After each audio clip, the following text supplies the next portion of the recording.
Good day, my dear students. So today we are going to make a video on the things that you have to bear in mind during your online class. Hope that you will listen very carefully so that you will understand it more clearly. So sit back, relax, and enjoy this video. So ano nga ba yung pag-uusapan natin for today? So, tulad sinabi ko kanina, we're going to talk about natawag nating mga dapat isaalang-alang sa inyong online class for this school year 2020 to 2021. So ano ba yung mga dapat natin isaalang-alang kapag nag-start na kayo ng online class on October 5?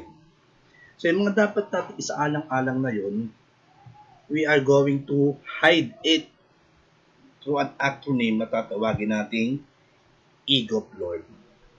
So bakit nga ba Igop Lord yan? So, Igop Lord kasi, yan yung tawag sa akin ng mga estudyante ko. Well, kitang-kita naman yung prueba. Diba? Tsura pa lang. Just kidding. So, nasanay na yung mga estudyante ko na tawagin akong Igop Lord. So, ano nga ba? Bakit nga ba simula Igop Lord yan? Ganito yun.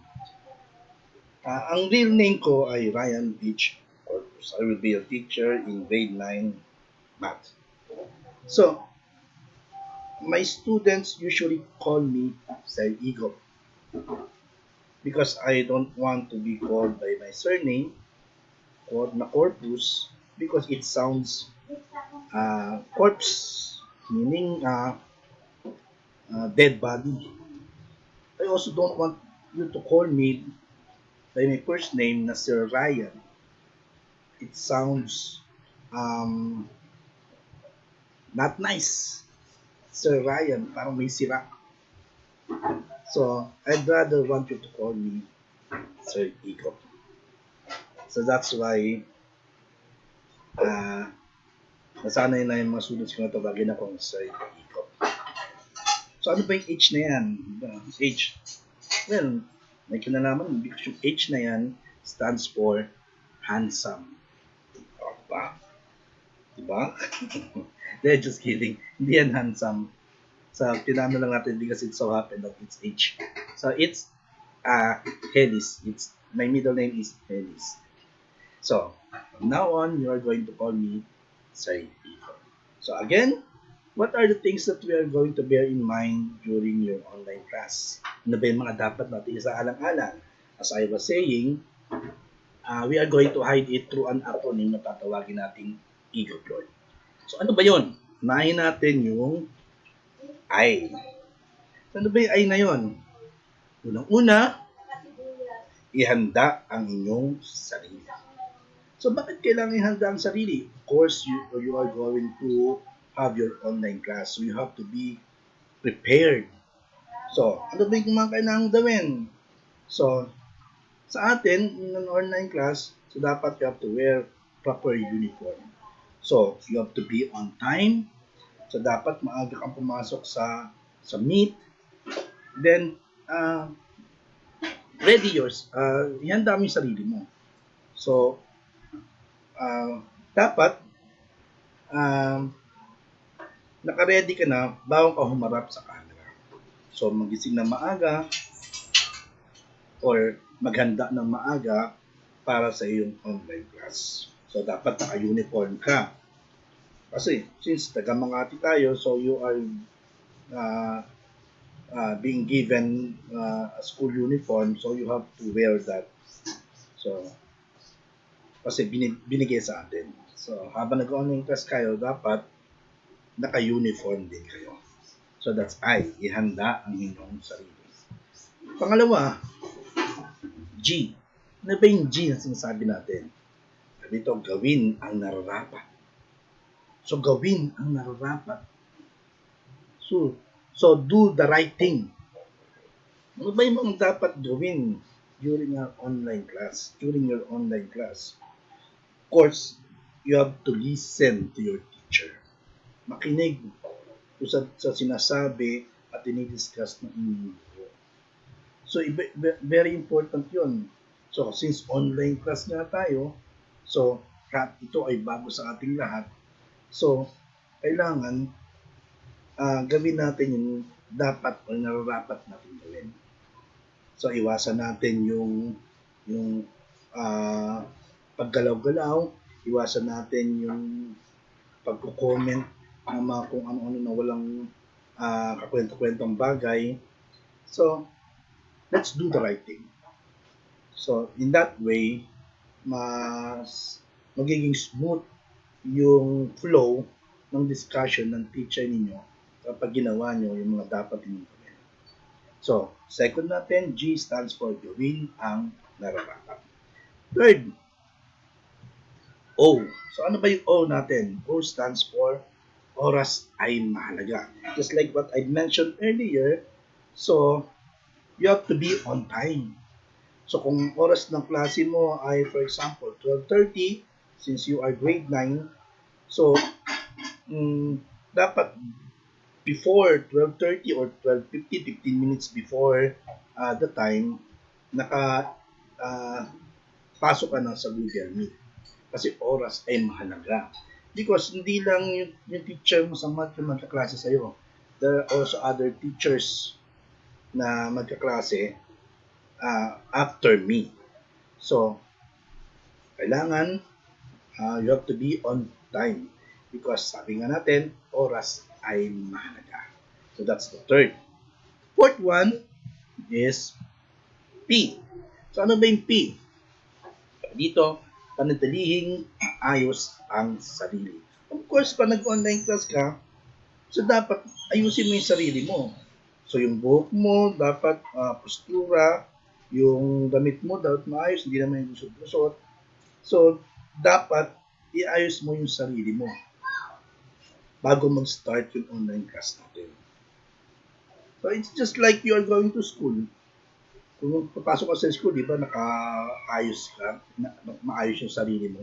So, ganun din dapat, even though we are doing an online class, still, yung mga ginagawa mo, kapag pumapasok ka sa school, dapat ginagawa mo pa rin siya.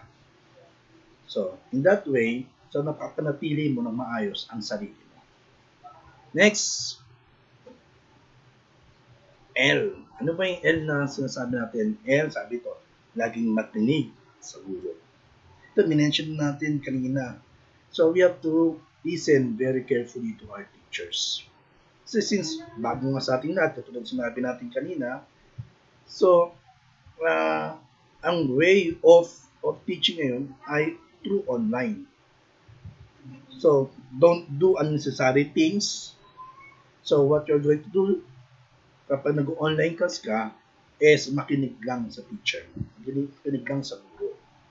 So, lagi mong tatandaan na kapag may kasi pag may nakaligtaan ka na sinabi ng teacher mo, papaulit mo. So, if you are listening, you don't have to you don't have to ask your teachers to repeat what he or she is saying. So, dapat makinig tayo mabuti sa ating guro. So, ano may mga pinapagawa ng teacher natin, so gawin natin because lahat ng yon ay para sa inyong lahat. Para sa inyong mga estudyante. Hindi naman kayo papasamain yan ng mga teachers ninyo So, sila yung mag-guide sa inyo. Next, after L, another O. O stands for open your cam and off your mic. So, when you enter in a Google Meet, so dapat naka-open yung camera mo.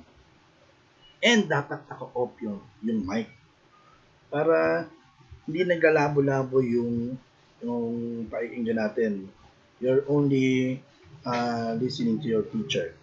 Then, the only time that you're going to open your mic is to when you do have questions. And but usually when you do have question, you're just going to ask it on a chat box. Pero if you are asked by a teacher, so that's the time that you are going to on your microphone. So always open your camera. Bakit? For us to know na you are listening attentively. and you are not doing anything that will na makakasira, or not doing anything na makakasira sa ginagawa mo sa araw na yun. So don't do unnecessary things katulad sinabi ko kanina. So you have to open your cam. In that way also, we can see, teachers can see if you are wearing proper uniform. So, dapat naka-open lagi yung camera. So, when you are going to go to the comfort room, then stay open your cam, then magpaalam ka lang. So, parandalian, on mo yung mic, then sabi ko sa teacher, then go to the CR, then go back. But do not off your camera. So, lagi dapat naka-open yun. At ang si CR ay paisa-isa lang ang pinapayagan.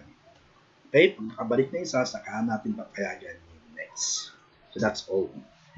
Next, R. Ano ba yung R natin? Respeto ay laging paibali. That's very important. Sabi nga, di ba, respect gets respect. So, kung respeto mo yung teacher mo, respetuhin mo rin yung mga classmates mo. Kasi pag nirespeto mo sila, yung return respeto din ibibigay nila sa'yo. So, respect each other. So, mahalaga yan. Kasi, yan yung magiging way para maging smooth. Isang way para maging smooth yung takbo ng discussion natin bilang teacher and kayo bilang mga estudyante ko. So, let's respect each other. Then, last, D. So, ano ba yung D? D stands for damihan ang pasensya. Very important also. Patience is a virtue. So, you have to have a lot of patience. So, medyo mahirap kasi online class tayo. Ang kailangan lang naman natin yan is cooperation.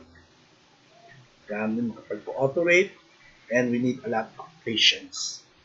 Kasi, since we are still starting on this way of teaching, so, kapasaan din, kung mahaba yung pasensya natin, masasanay din tayo in this way na ginagawa natin. Excuse me. So, yung last natin ay damihan ang pasensya. So, for this coming school year, so I would like to wish you good luck and God bless everyone. But still, since we still have pandemic, so stay safe pa rin sa inyong lahat.